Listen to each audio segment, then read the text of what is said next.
Hello hello, नमस्कार रसिक जन हो. गणरायाला आणि नटराजाला प्रथमतः अभिवंदन करून तुम्हाला मानाचा मुजरा.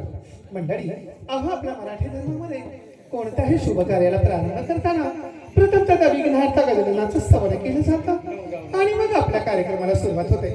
म्हणजे असं की तो विघ्नहर्ता गजानन 14 विद्या 64 कला आणि रिद्धिसिद्धी त्याच्या समोर सदैव हात सोडून द्यासात अशा त्या महानायक गजाननाचं स्तवन केलं की कार्य कसं निर्विघ्नपणे पार पडतं. रसिक महिला, आम्ही सुद्धा त्या विघ्नहर्ता गजाननाशी जाऊन आमच्या कार्यक्रमाची सुरुवात करणार आहोत. अगं वैष्णवी, बोल ग मम्मा. पूजेला जायचं ना? हो जायचं. काय तयारी केली? अगं मी हा अगं बरेच दिसून आली हा, आणि वेगळं काहीतरी करून आली. बर बर बर. आज मी छानपैकी 21 मोदक घेणार. उकडीचे की खव्याचे? 21 तर घेणार. हो, पण कशाचे? खव्याचे की उकडीचे? उकडीचे. बर बर. ऐक, हा. 20 घालून पैसे देणार हा. आणि 2 आहेत ना 2 हा. काहीतरी नवीन केलंय म्हणून समोरचीला देणार. 2च देणार हा, जास्त देणार नाही. तर गोड तोंड केलं पाहिजे तिचं, हो हो हो. बरोबर की नाही? कर. आणि मम्मी मी काय म्हणते, काय? मला विचारलं हो. आणि तू काय घेतलं का? मी घेतली नेहमीप्रमाणे पंचारती. देवाला सोलावच्या चालतात, त्यापैकी जरी देवानी जरी पूजा केली देवाची तर ते देव मान्य करून घेतो आणि भक्ताला आशीर्वाद देतो. कळलं? कळतेच इतकी वर्ष. सांगते.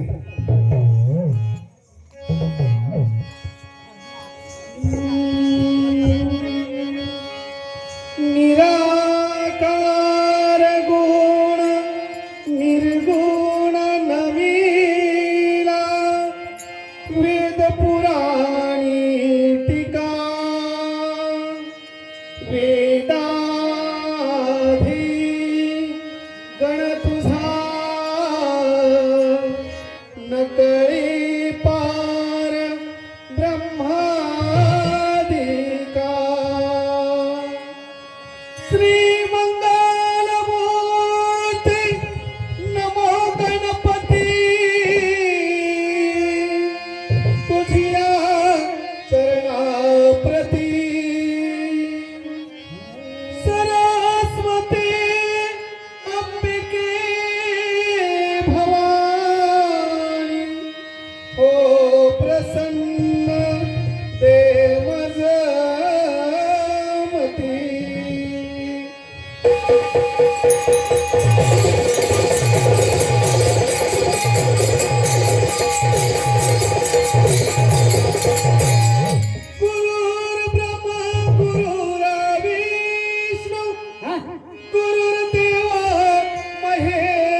वंदे तुला गणराया,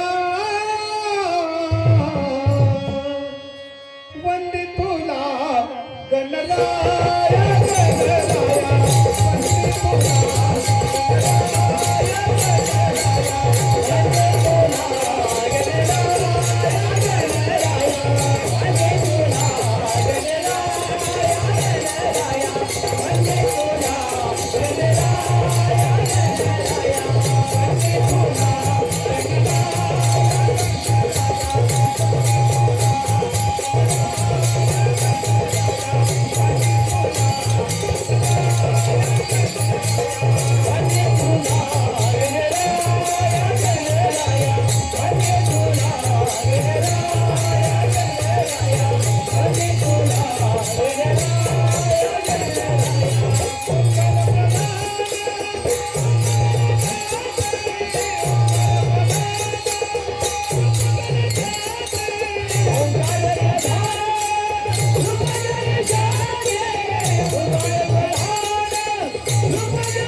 मंडळी, काही वेळेअभावी या अभंगाची 2 चरण सोडलेली आहेत, तरी क्षमा मागते. मंडळी, कलेच्या नियमाप्रमाणे आता गण झाला. त्या श्रीहरीला, भगवंताला, परमेश्वराला आपण आनंदी भावने शरण जाऊया म्हणजे झालं. म्हणजे असं की तो भगवंत परमात्मा परमेश्वर आपल्याला मोक्षाच्या द्वारापर्यंत घेऊन गेल्याशिवाय राहत नाही. तेव्हा त्या श्रीहरीचं, भगवंताचं, परमेश्वराचं आपण गुणगान गाऊया. चला तर ऐका.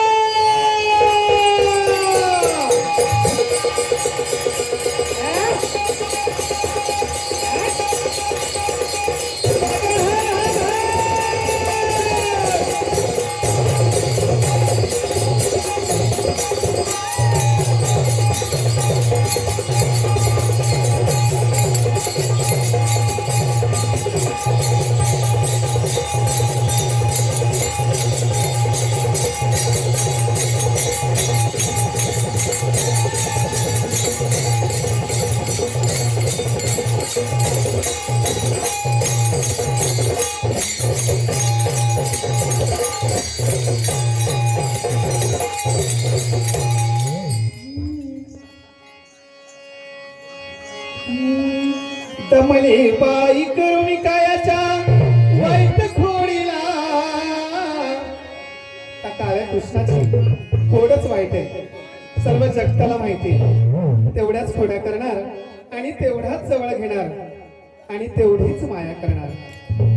म्हणून म्हणते, दमले बाई करुणी कायाच्या वाईट खोडीला आणि माठ फोडीला ग माझा माठ.